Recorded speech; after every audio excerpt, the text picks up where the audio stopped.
저는 60대 중반의 여성이에요. 고등학교를 졸업하자마자 결혼을 했어요. 저희 집 사정이 좋지 않았고 상황이 그렇다 보니 결혼을 일찍 하게 되었어요. 선보고 딱 2번 만에 결혼했지만 남편은 저한테 잘했어요. 정말 착해서 법 없이도 살 사람이라는 말이 딱 맞았죠. 하지만 그런 남편이 갑작스럽게 세상을 떠나고 말았어요. 회사에서 돌아오는 길에 쓰러졌는데 병원에서 심장마비라고 하더군요. 결혼하고 6개월도 안 돼서 너무 허망하게 남편을 보낸 저는 한동안 울기만 했었네요. 산 사람은 살게 된다고. 저는 친정으로 돌아와서 시내에 있는 작은 서점에서 일하게 됐어요. 학교를 졸업하고 바로 결혼을 해서 사회생활 경험이 없었기 때문에 거기서 일하게 된 게 정말 행운이라고 생각했어요. 그렇게 한 3년을 일하다가 한 남자를 만났어요. 그 사람은 저보다 8살이 위였는데 점잖고 다정했어요. 2주에 한 번 정도는 꼭 들러서 동화책이며 소설 같은 걸 사길래 애들하고 부인한테 주나 보다 했죠. 저는 그 사람과 자꾸 보다 보니 조금씩 말을 하게 됐고 간단한 안부 정도는 나누는 사이가 됐어요. 부인께서 소설책을 참 좋아하시나 봐요. 그래서 애들도 책을 많이 읽나 보죠? 책 제가 읽는 거예요. 집사람하고는 4년 전 사별했어요. 애들이 책 읽는 건 맞고요. 죄송해요. 그런 줄도 모르고 제가 쓸데없는 말을 했네요. 괜찮습니다. 모르고 하신 건데요. 라며 웃는데 정말 미안하더라고요. 저는 어쩐지 그 사람이 자꾸 마음 쓰였고 올 때마다 뭐 한 가지라도 더 챙겨주게 됐어요. 그러다 보니 밑반찬을 만들어서 줄 정도로 사이가 가까워지게 됐죠. 저도 그 사람도 서로 마음이 있었지만 쉽게 더 다가가지 못하고 있었어요. 그러던 어느 날 그 사람이 와서 머뭇거리더니 이사를 간다고 하더군요. 제가 본사로 발령이 나서요. 그래서 말인데 제가 이사 가도 저하고 따로 만나주시면 좋겠어요. 저는 좋다고 했고 그렇게 그 사람과 만나게 됐어요. 하지만 그 사람이 이사 간 곳과 저희 동네 거리가 꽤 됐고 생각보다 자주 만나지는 못했죠. 계속 약속을 했다가 취소했다가를 반복하는 일도 많이 생겼어요. 한 번은 2달 만에 만나게 됐는데 그 자리에서 남자가 말하더군요. 이런 말 염치 없는 거 알지만 저랑 결혼해주세요. 오래 생각했던 거예요. 주저하면서 조심스럽게 꺼내는 청혼에 저는 좋다고 대답했어요. 저희는 곧 결혼 날짜를 잡게 되었고요. 저희 2 사람은 가족들만 모인 자리에서 조촐하게 식사를 하는 걸로 식을 대신했어요. 저는 남편이 있는 곳으로 이사를 했고 아이들을 만나게 되었는데요. 남자아이 2이었는데 9살, 7살이었어요. 처음에는 둘 다 낯을 가리느라 말도 잘 안 하고 피해 다니더니 며칠 지나자 곧 제게 안기기도 하고 어리광도 부리더라고요. 저는 아이들을 위해서 최선을 다하기로 했어요. 친엄마를 여의고 한동안 외로웠을 걸 생각하니 그렇게 딱 갈 수가 없더라고요. 음식도 먼저 애들 입맛에 맞춰서 만들고 옷이며 침구나 생활 필수품들도 낡은 건 바꾸고 부족한 건 채웠죠. 남편은 그런 제게 진심으로 고마워했어요. 내가 하느라고 했는데도 못한 게 많았나 봐. 진짜 애들한테서 광이 난다. 좋은 엄마가 되어줘서 고마워. 내가 친엄마만큼은 안 되겠지만 할 수 있는 한 최선을 다할 테니까 너무 걱정 말아요. 결혼하고 3달 정도 저는 남편과 애들과 함께 정말 행복한 시간을 보냈어요. 그러다가 저희 가족에게 큰 문제가 닥쳐왔어요. 애들 외할머니가 나타난 거였어요. 평일 오후에 갑자기 들이닥친 애들 외할머니는 저희 집안은 아무리 출가 외인인 딸이 낳은 자손이어도 남의 손에서 자라게 못합니다. 라고 못을 박더니 바로 운전기사를 시켜서 애들 짐을 싸게 하더라고요. 저는 너무 놀라서 어쩔 줄 모르고 있다가 남편 회사로 전화를 했어요. 놀란 남편이 서둘러 집에 왔지만 이미 애들 외할머니가 짐을 다 챙겨서 간 후였어요. 회행하니 빈 애들 방을 본 남편은 허탈한 한숨을 쉬더군요. 사별한 남편의 아내는 꽤 잘 사는 집안 딸이었다고 해요. 그래서 남편과의 결혼도 결사적으로 반대했고요. 결혼 후에 아내가 친정의 발길도 끊고 살았는데 병으로 시한부 선고를 받고서야 다시 연락을 했다는군요. 애들 외할머니는 자기 딸을 데려다가 죽게 만들었다고 그렇게 남편을 원망했다고 하더라고요. 아내가 죽고 나서는 아이들을 데려가겠다며 그렇게 난리였고요. 견디다 못한 남편은 그 집 모르게 본사에 발령 신청을 내서 몰래 이곳으로 왔다는 거였어요. 웬만하면 당신은 모르길 바랬어. 괜히 신경 쓰게 하고 싶지 않았는데 이렇게 이사한 데까지 찾아내서 올 줄은 몰랐네. 어쩔 수 없이 다음날 애들 하교하기 전에 애들을 데리러 학교에 갔더니 이미 외가에서 데려갔다는 거였어요. 하루아침에 아이들을 못 보게 돼서 너무 당황했어요. 남편은 그 집에 찾아가서 무릎 꿇고 빌기까지 하며 아이들을 보내달라고 했지만 애들 외할머니는 꿈쩍도 하지 않았어요.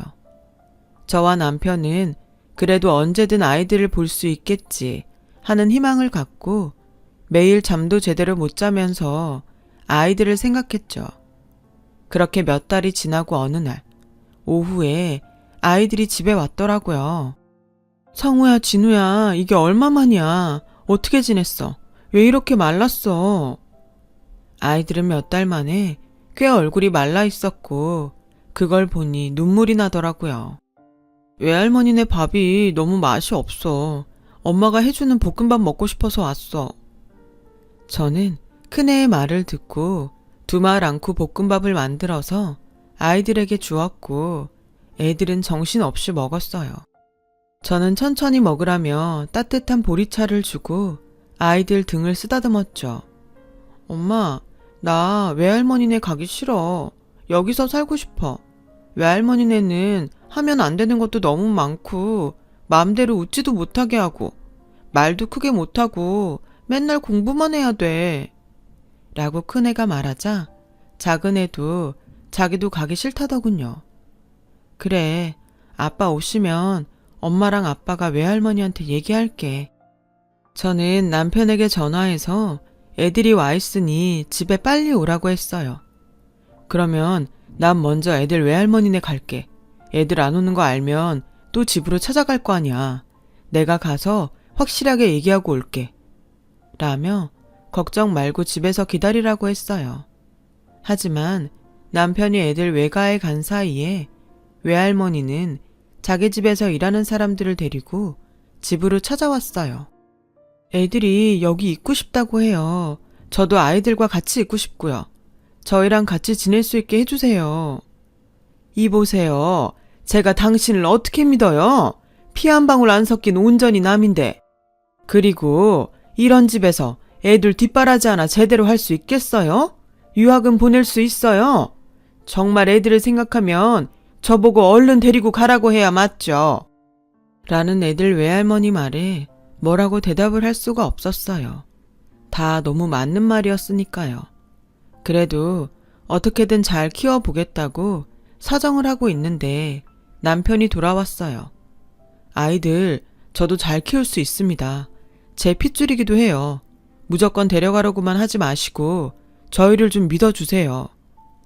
남편은 사정을 얘기했지만 아이들은 결국 외할머니에게 가게 됐어요. 애들도 안 가겠다고 울며 불며 난리였지만 운전기사와 다른 남자분이 한 명씩 끼고 안고 나가는데 어쩔 도리가 없었죠.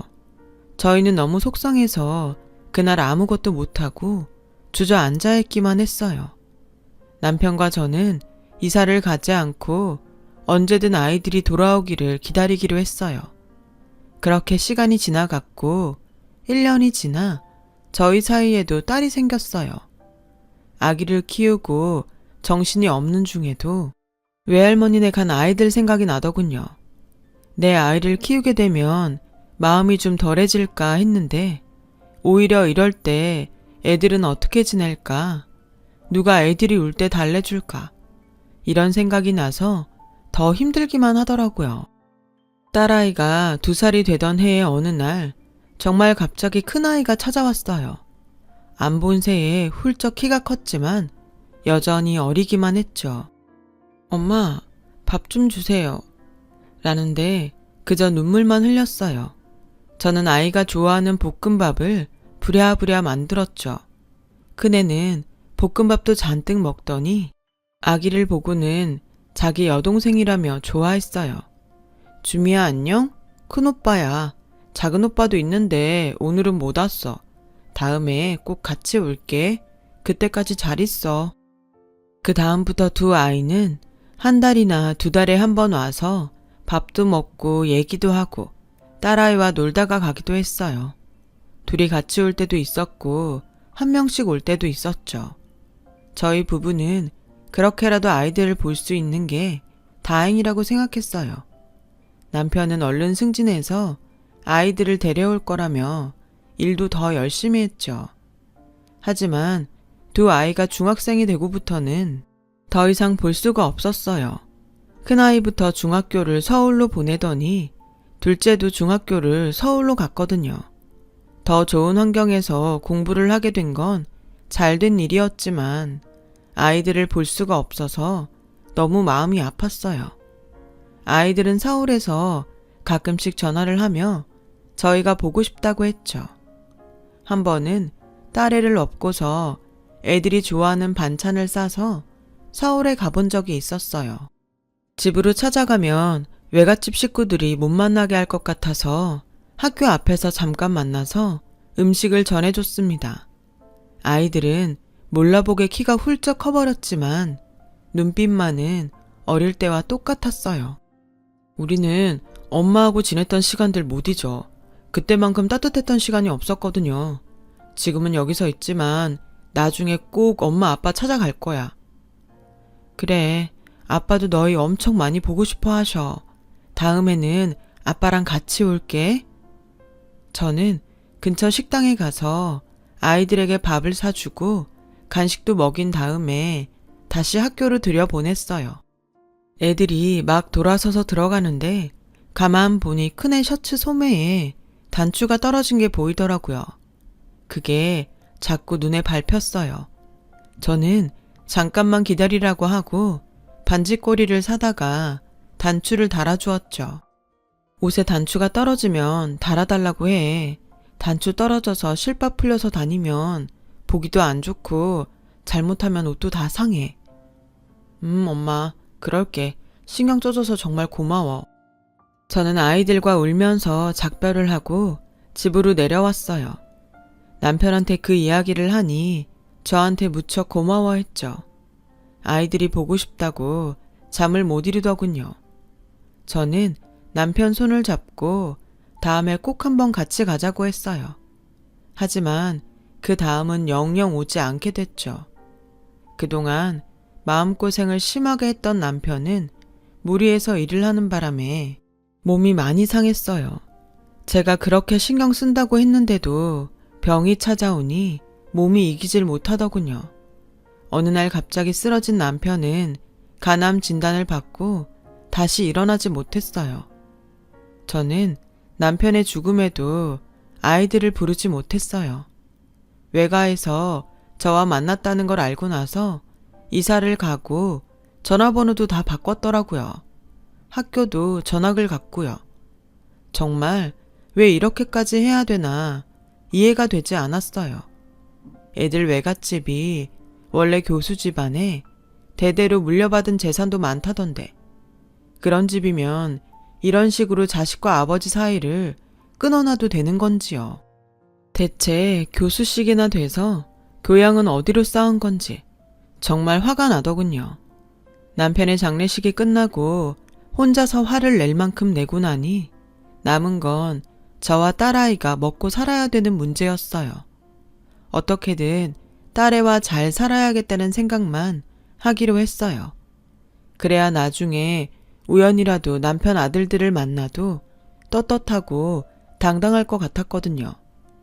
아이를 잘 키우기 위해서 보험에서 우유 배달까지 안 해본 게 없었어요. 우선 돈을 모아야 뭐라도 할 수 있을 것 같아서 아껴 쓰고 돈을 모았죠. 저는 그렇게 모은 돈으로 작은 식당을 냈어요. 아이들이 제가 해준 밥을 잘 먹던 게 생각이 나서였죠. 딸도 4학년이 돼서 학교에 있는 시간이 길어질 때였어요. 저는 아이가 중학생이 되면 좋은 교육을 받게 하고 싶은 욕심에 더 열심히 일을 하며 하루하루를 버텼어요.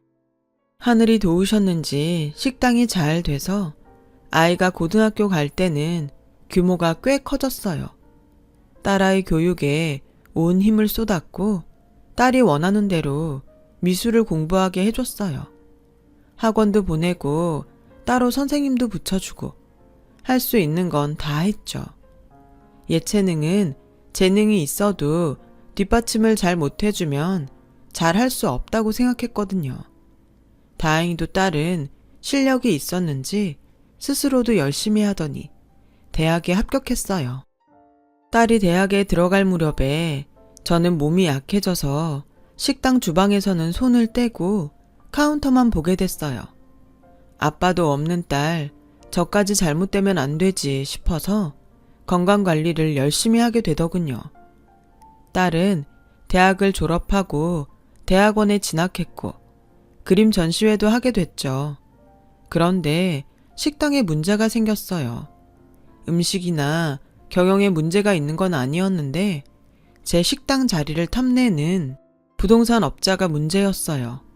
식당을 넓히면서 작은 1층짜리 건물을 산 건데 옆 건물을 사면서 제 건물까지 사고 싶어 하더라고요. 미안한데 저는 이 건물 못 팔아요. 제가 정말 피땀 흘려서 모은 돈으로 처음 산 거예요. 여기서 우리 딸 미술 공부시키고 대학 보내고 대학원도 갔어요. 그런 데를 제가 어떻게 쉽게 팔아요. 그리고 우리 가게 이래 보여도 단골도 많아요. 그러니까 더 좋은 데로 가셔서 장사하시라는 거죠. 그러면 단골도 더 많아질 텐데 왜 이렇게 고집을 피우세요? 제가 돈 드린다잖아요.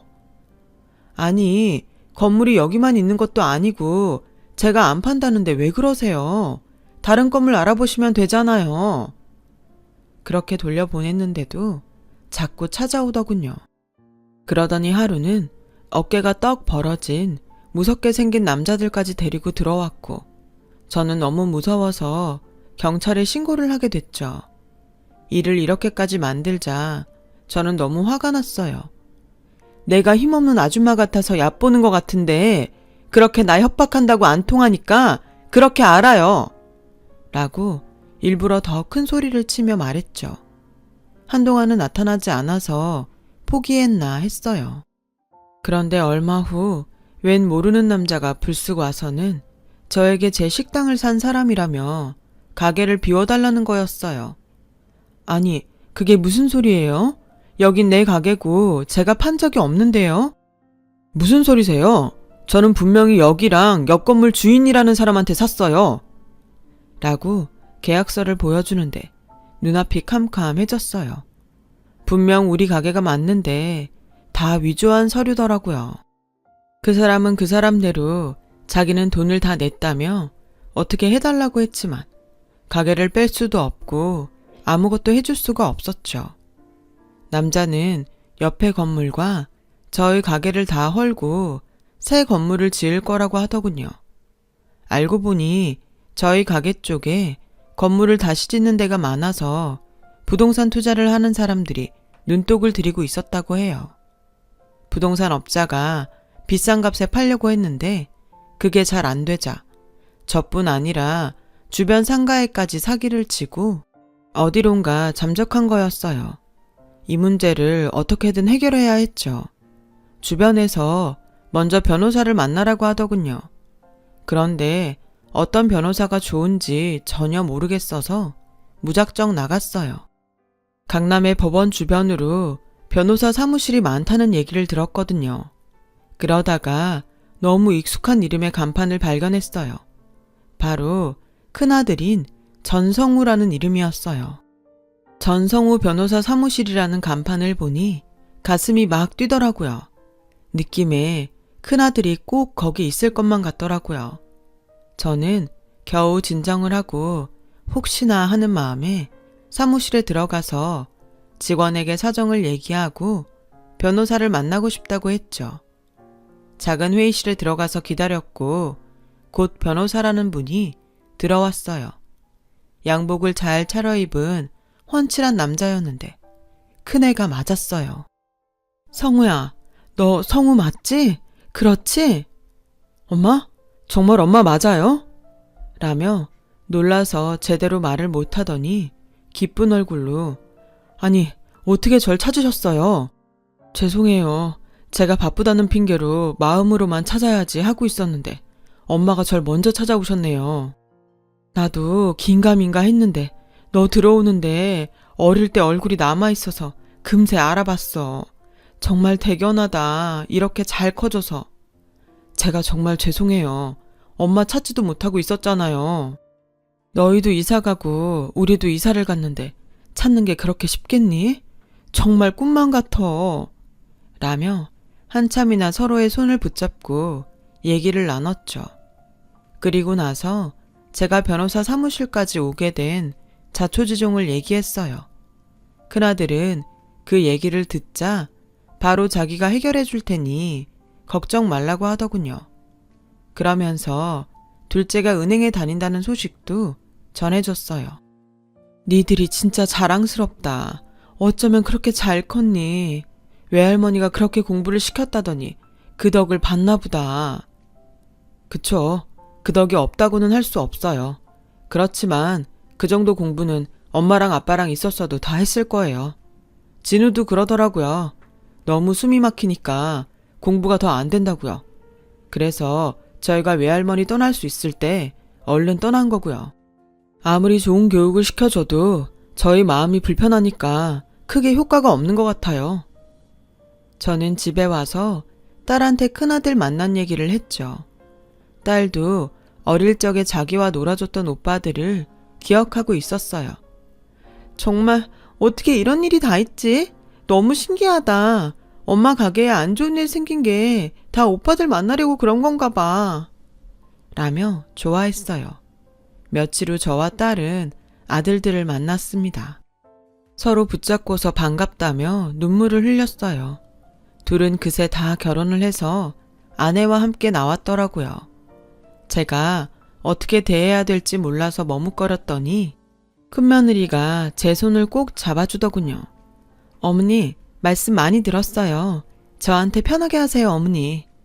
라는데 목이 다 메워왔죠. 둘째 며느리도 착하고 저한테 잘하려고 하는 게 보였어요. 큰애 말이 둘 다 대학을 가면서 외가에서 나와 자립을 했다고 했어요. 너희가 고생이 많았겠다. 그 집에 계속 있었으면 불편 없이 잘 지낼 수 있었을 텐데. 저나 형이나 외할머니 외삼촌들한테 감사한 것도 많지만 그래도 저희 인생은 저희가 개척해야죠. 거기서 평생 하라는 대로 하고 살 수는 없잖아요. 저희도 각자 꿈이 있는데요. 라며 둘째가 어른스럽게 말하는데 정말 세월이 실감났어요. 항상 형보다 볶음밥을 더 먹으려고 하던 아이의 모습은 보이지 않았으니까요. 엄마, 걱정 마세요. 그런 사기꾼 잡을 수 있을 거예요. 알아보니까 그런 식으로 사기를 친 게 몇 건 돼서 이미 경찰이 수배를 쳤더라고요. 혹시 가게 산 사람하고 법적 분쟁이 생기더라도 제가 다 알아서 할 거니까 마음 푹 놓으세요. 엄마 가게 뺏길 일은 없을 거예요.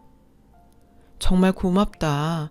나는 너희랑 몇 달밖에 살지 못했고 그저 마음으로 니들이 잘 살기만 바란 것밖에는 없는데 이렇게까지 해주니 몸둘 바를 모르겠어. 라고 하자 둘째가 무슨 그런 말씀을 하세요. 저희가 가장 외로울 때 엄마가 오셔서 정말 좋았어요. 계속 엄마랑 살고 싶었는데 저희가 너무 힘이 없었죠. 힘이 없기는 엄마 아빠도 마찬가지였잖아. 미안하다. 아빠가 돌아가셨는데도 부르지도 못하고 라고 하니 큰아들이 그런 말씀 마세요. 엄마 잃고 저희한테 집착이 심하셨던 탓에 외할머니가 너무 지나치셨던 거죠. 라며 저를 위로해 주더군요. 그날 저와 딸은 잃어버렸던 가족을 다시 찾았답니다. 그리고 서류를 위조해서 제 가게 건물을 판 사기꾼도 잡았고요. 다행히 건물을 산 사람이 조치를 취하기 전에 잡아서 저희는 그 사람과 별다른 문제 없이 지나갈 수 있었어요. 가게 문제가 해결된 후에 저희 가족은 다 함께 모여서 남편에게 성묘를 갔어요. 늘 저와 딸만 있는 자리였는데 아들들의 며느리들까지 함께하니 마음이 꽉 찬 것 같고 든든하더군요.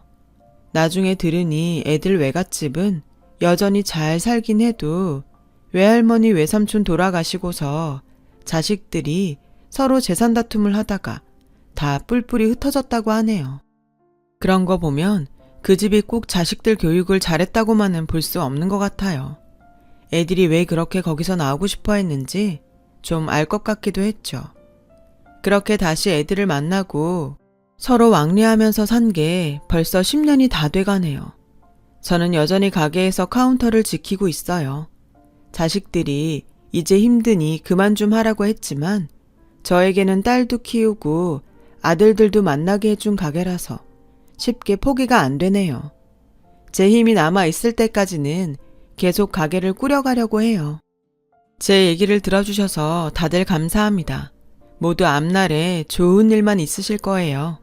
다들 행복한 하루 되시길 기원할게요.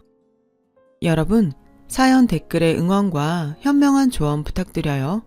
좋아요와 구독은 저에게 큰 힘이 됩니다. 오늘도 좋은 일 가득하세요.